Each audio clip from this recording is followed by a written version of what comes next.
ආයිබෝන් කියලා අදත් ඔයාලා හැම කෙනෙක්ම ගොඩක් ආදරෙන් පිළිගන්නවා SL Banking අපේ YouTube channel එකට. මේ වීඩියෝ එකෙන් අපි කතා කරන්න යන්නේ ඔයා කොහොමද CDM යන්ත්‍රයක් භාවිතා කරලා ඔයා ගාව තියෙන මුදල් ඔයාගේ account එකේ තැන්පත් කරන්න කියන කාරණාව ගැන. ඉතින් වීඩියෝ එකට යන්න කලින් ඔයාලගෙන් පුංචි ඉල්ලීමක් කරන්න ඕනේ. මේ YouTube channel එකෙන් ඔයාලට බලා ගන්න හම්බෙන්නේ ඔයාට එදිනදා ජීවිතයේදී වැදගත් වෙන banking සම්බන්ධ වීඩියෝස් විතරයි. ඒක හින්දා මතක ඇතුව channel එක subscribe කරලා තියාගන්න. මොකද ඊළඟට දාන වීඩියෝ එකත් ඔයාලට ගොඩක් වැදගත් වෙන වීඩියෝ එකක් වෙයි.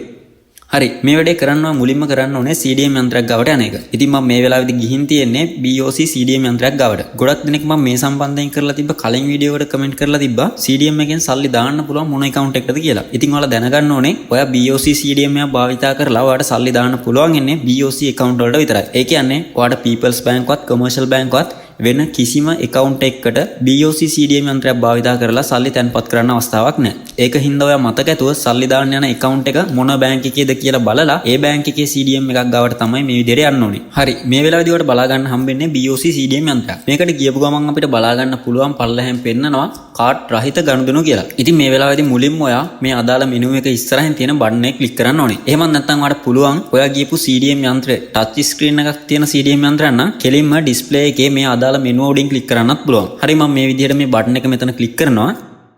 හරි ඊට පස්සේ අපෙන් අහනවා ඔබට අවශ්‍ය මාධ්‍ය තෝරන්න කියලා. මෙතන ඔයාලට කැමති නම් සිංහල මාධ්‍ය තෝරගන්න පුළුවන්. එහෙමත් නැත්නම් ඔයාලට පුළුවන් ඉංග්‍රීසි තමිල් මේ ඕන එකක් තෝරගන්න. හරි ඊට පස්සේ අපෙන් අහනවා මෙම ගනුදෙනුව සඳහා රිසිට් පතක් අවශ්‍ය නැවද කියලා. ඔයාලා මේක අනිවාර්යෙන්ම ඔව් කරන්න. මොකද ඔයාලා සල්ලි දැම්මා කියලා තහවුරු කරන්න මේ රිසිට් එක ගොඩක් වැදගත් වෙයි. හරි ඊට පස්සේ ඩිස්ප්ලේ වෙන්නේ මෙන්න මේ වගේ එකක්. මෙතන කරන්න තියෙන්නේ අපිට අවශ්‍ය ගනුදෙනුව තෝරන්න. මෙතන බලා ගන්න පුළුවන් අපිට විස්තර තුනක් පෙන්නනවා. එකක් තමයි බිල්පත් ගෙවන්න, අනික තමයි තැන්පත් කරන්න, අනිත් එක තමයි සල්ලි ගැනීම. ඉතින් මෙතනින් අපි කරන්න යන්නේ කාඩ්පත් රහිත තැන්පතු හින්දා දකුණු පැත්තේ උඩින්ම තියෙන කාඩ්පත් රහිත තැන්පතු කියන එකට අදාළ බටන් එක මේ වෙලාවේදී ක්ලික් කරනවා. හරි ඊට පස්සේ අපිට බලා ගන්න පුළුවන් අපෙන් අහනවා ඔබේ ගිණුම් අංකය ඇතුළත් කරන්න කියලා. මෙතනදී ඔයා සල්ලි දාන්න යන account එකේ ගිණුම් අංකය ඇතුළත් කරන්න ඕනේ. මම මේ වෙලාවේදී මගේ ගිණුම් අංකය මෙතන ඇතුළත් කරගන්නවා. ගිණුම් අංකය නිවැරදිව ඇතුළත් කරගත්තට පස්සේ ඔයාලට බලා ගන්න පුළුවන් ගිණුම් අංකය නිවැරදි කියලා බටන් එකක් තියෙනවා. මම ඒක කෙලින් තියෙන බටන් එක මේ වෙලාවේදී ක්ලික් කරනවා. හරි ඊට පස්සේ අපෙන් ආයෙත් පාරක් අහනවා ඔයාගේ ගිණුම් අංකය නැවත පාරක් ඇතුළත් කරන්න කියලා.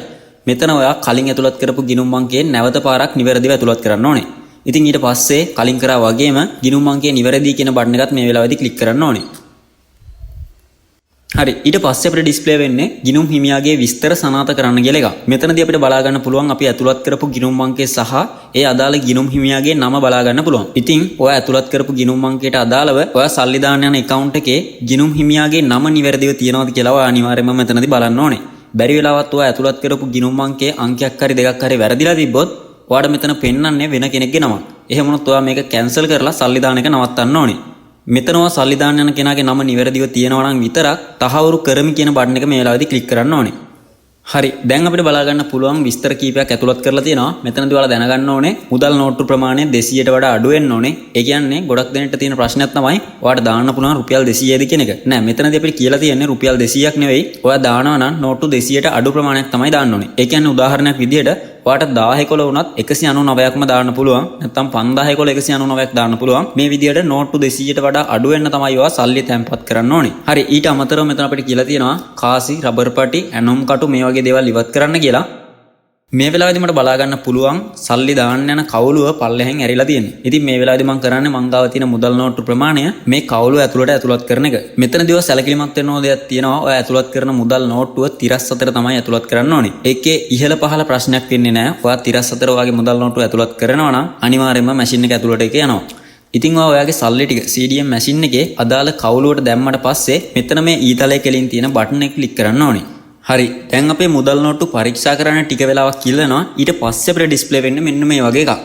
මෙතන ඔයාලට බලා ගන්න පුළුවන් කරුණාකර මුදල් තහවුරු කරන්න කියලා එනවා. මෙතනදී ඔයාලා සැලකිලිමත් වෙන්න ඕන දේ තමයි ඔයාලා ඇතුළත් කරපු මුදල් ප්‍රමාණය නිවැරදිව මෙතන පෙන්නනවාද කියලා. සමහර විට මොකක් හරි හේතුවකින් ඔයා රුපියල් 5000ක් දාලා රුපියල් 4000ක් විදිහට නම් මෙතන පෙන්නන්නේ.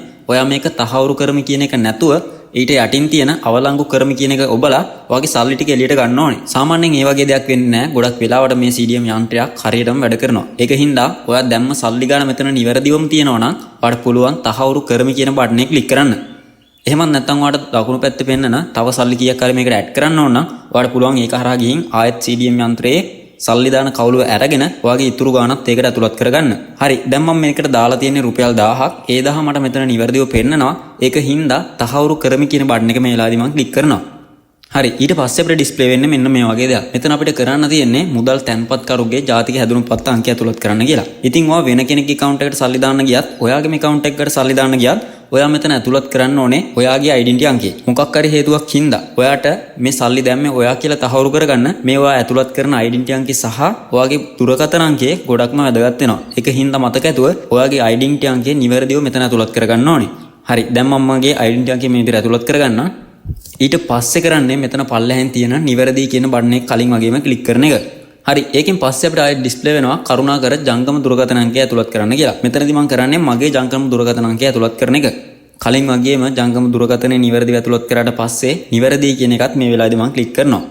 හරි. ඊට පස්සේ අපිට බලා ගන්න පුළුවන් අවසාන වශයෙන් අපිට පෙන්නනවා මුදල් තැන්පත් කරනු ලදී කියලා. ඉතින් ඔයාගේ CDM යන්ත්‍රය මේ විදිහට ඔයා සල්ලි තැන්පත් කරන්න ගිහින් අවසාන වශයෙන් මුදල් තැන්පත් කරන ලදී කියනකම් ඔයා CDM යන්ත්‍රයෙන් ගාවට එළියට එන්න එපා. මොකද මේක වැටුණාට පස්සේ තමයි ඔයාගේ සල්ලි ටික නිවැරදිව තැන්පත් වෙලා ඉවර වෙන්නේ. ඉතින් ඒක හින්දා මේ මැසේජ් එක ආව නම් කිසිම ප්‍රශ්නයක් නැහැ. ඔයාගේ සල්ලි මේ වෙද්දි තැන්පත් වෙලා අවසానයි. ඔයාගේ රිසිට් එකත් මේ වෙද්දි CDM යන්ත්‍රයෙන් එළියට එනවා අපිට බලා ගන්න පුළුවන්. ඉතින් ඔන්න ඔය විදිහට තමයි නිවැරදිව ඔයා CDM යන්ත්‍රයක් භාවිතා කරලා ඔයාගේ account එකකට සල්ලි තැන්පත් කරගන්නේ. ඉතින් මං හිතනවා මේ වීඩියෝ එකට ගොඩක් වැදගත් වෙන්න ඇති කියලා. මතක ඇතුව channel එක subscribe කරලා තියාගන්න. ඒ වගේම වීඩියෝ එකට like එකකුත් දාන්න. ඔයාගේ නොදන්න යාළුවන්ට බලන්න මේ වීඩියෝ එක share කරන්න. එහෙනම් මේ වීඩියෝ එකකින් ගිහින් එන්නම්. ඔයාලා හැම කෙනෙක්ටම සුබම සුබ දවසක්.